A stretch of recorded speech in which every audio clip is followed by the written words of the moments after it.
Rien de grand ne se fait sans qu'il ne commence par un rêve. Celui de réaliser ses désirs les plus grands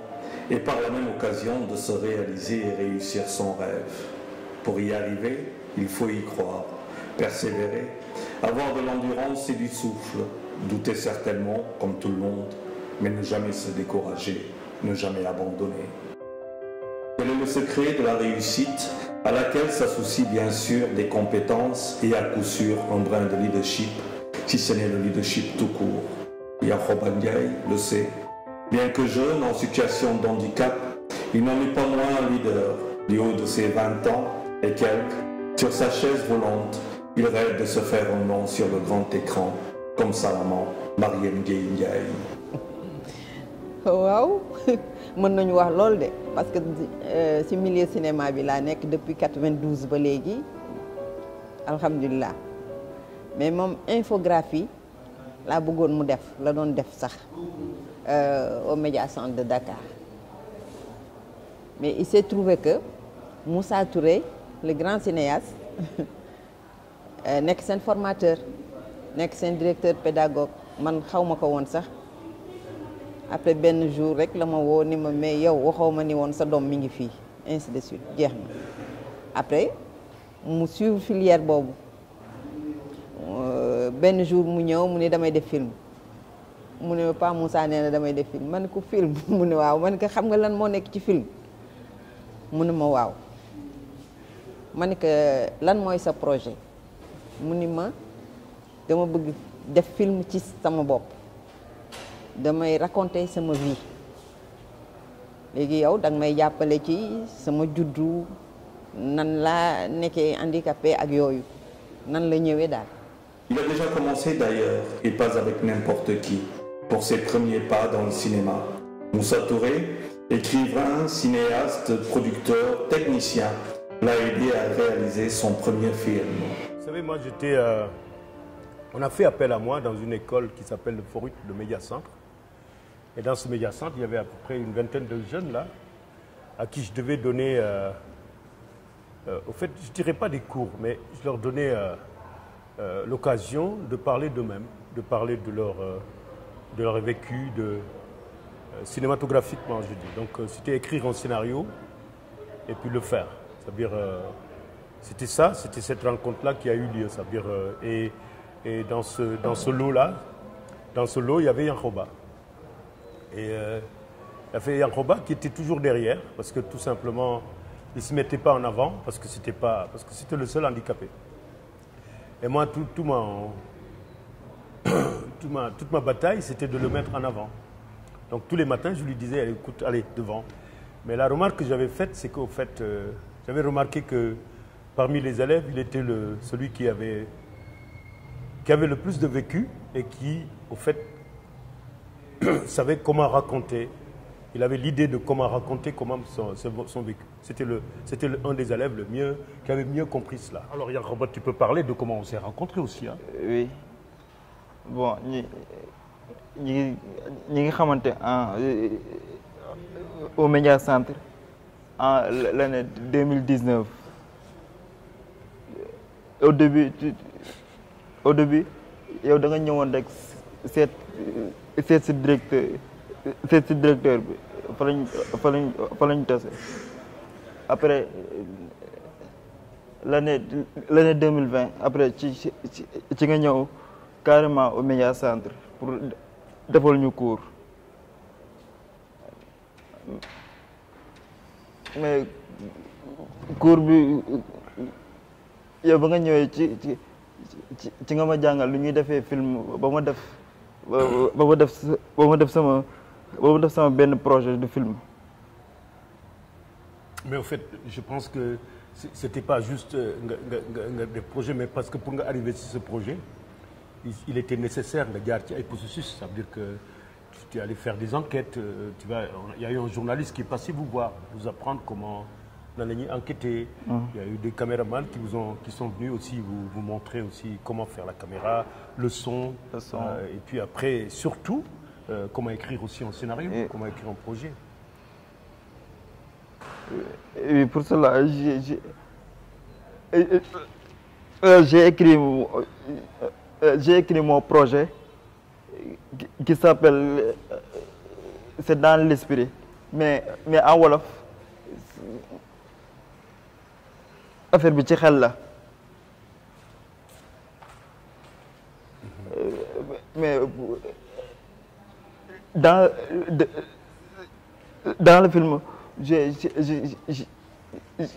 j'ai raconté ma vie, comment je vis avec ma famille, avec les gens.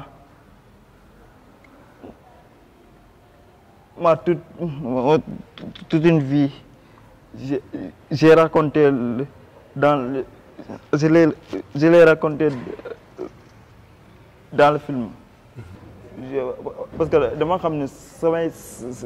samay waajur ñoom dañ ma gën a jege ba pare jàppale ma wanewuñu ni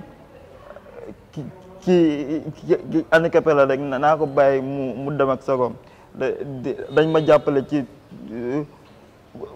côté bu nekk surtout sama yaay moom depuis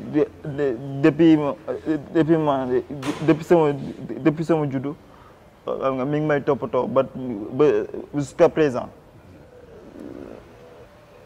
d'être handicapé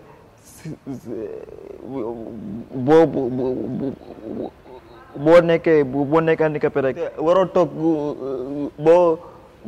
buñ la bu sa waajur yi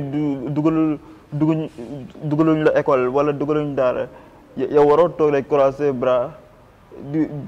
du matin au soir nga nekk seen kër te doo def dara da ngay yow te di xoole rek da nga war a toog say waajur expliquer leen li nga bëgg a def ñoom buñ la ci mënee jàppale ñu jàppale buñ la ci mënul jàppale ñu xam li ñuy def loolu moo gën a poussé pour que ma def film bi te film bi dama ko def ci man maa nekkoon réalisateur bi en même temps lecteur. Quoique difficile de faire face aux difficultés liées au handicap, Béli Ndiaye n'abdique pas, tout comme la mère. Yankhoba est intelligent et n'abandonne jamais.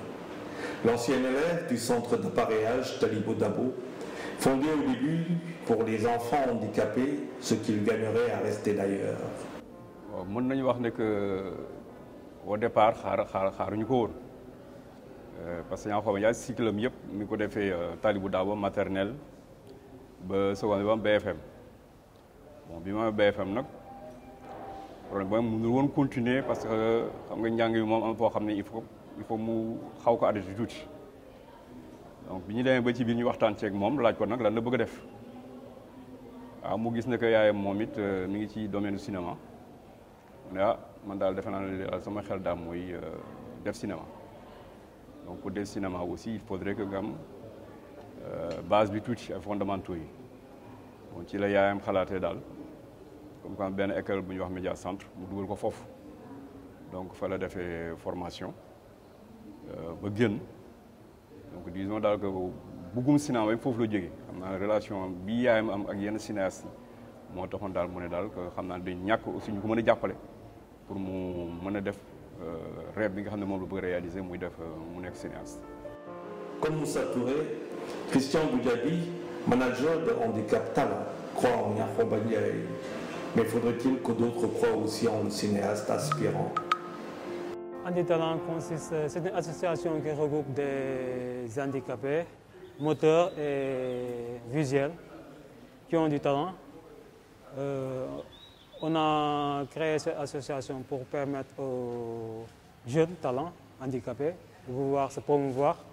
d'aller de leur propre zèle, quoi. Parce qu'on a constaté ici au Sénégal, on n'aide pas beaucoup les handicapés qui ont du talent, surtout qui ont du talent, quoi. Et Yankhoba, vraiment, je viens de le découvrir, il a beaucoup de talent et il est vraiment motivé, quoi. J'ai vu que c'est un jeune talent qui a de l'avenir, quoi. Il faut juste l'encadrer et essayer de l'aider, quoi. ñoom bu ñu gisee un enfant invalide dans la rue da nga war a yalwaan dañ la war sarax alors que moom buñ ko saraxee day bañ dala koy delloo daf lay delloo parce que xamul loolu nous sommes modestes mais quand même alhamdulilah ñu ngi sant yàlla daal yaruñu ko ci loolu te moom ci boppam tam da koy bañ dafay bañ ku ko sarax day bañ ku ko yërëm alhamdulilah parce que famille am tamit bëgg nañ ko te xoolewuñ ko regard boobu li ñuy def ak Valide moom lay def moom macha allah boo seetaanee film bi di nga gis.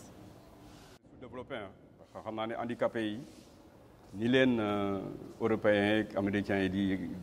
di traité par rapport ak ñun ça fait deux c'est parce que peut-être certainement ñun suñu mentalité moo fa toll foo xam ne nit ki su handicapé peut-être y a un aspect subjectif boo xam ne péjoratif buñ ciy xool bon ba nga xam ne que ñoom foo ne ko handicapé rek daal daanaka amuloo njëriñ mën a amul disons daal que doo mënal sa bopp dara dañ la xoolee bët boo xam ne que kii moom duñu xool ne que nattu yàlla comme ko soxna si waxee tout à l'heure donc yàlla mooy sàkk mooy donc jox nit ki mu mën a demal boppam war a mën a bañ a demal boppam loolu yëpp nañ ko def nañu xam ne rek yàlla moo ko bindee noonu mais moom en tout cas moom côté boobu moo wax dëgg yàlla sant na ci yàlla bu baax a baax moom sentirul handicapam mais handicap moom ni mu ko waxee rek moom il a vraiment ni mu ko imagé noonu la ci xel te wax dëgg yàlla moom mi ngi koy ñefe pour fàtte ko bon au niveau de la maison sax parce que yenn am na ay travaux yoo xam ne soo waxee mën a bàyyi ma bale par exemple bàyyi ma def lii bàyyi ma def la donc même ci biir kër gi sax daf ciy jàpp bu baax a baax di bale di nettoyer di fomp di def lu ngeen xam loolu à chaque fois su kii dafa ne ma papa lii man mën naa ko def sa parfois lu koy bëgg a defal dara sax day bañ donc moom xam naa ne jaaram ci école Talibou Dabo aussi am na lu bari lu mu def ci moom mais comme ni ma wax sànq rek c'est dommage que genre école bi pratiquement benn rek la fi donc loolu xam naa suñ ko multiplier woon handicapé yu bari dinañ mën a gis seen bopp ci pour mën a toppatoo seen bopp. aussi su fekkente ne jàng nañ ba pare parce que xam naa ne aussi des na parce que suñu jàngee pare am seen diplôme malheureusement aussi on a vu le cas de l'INEFJA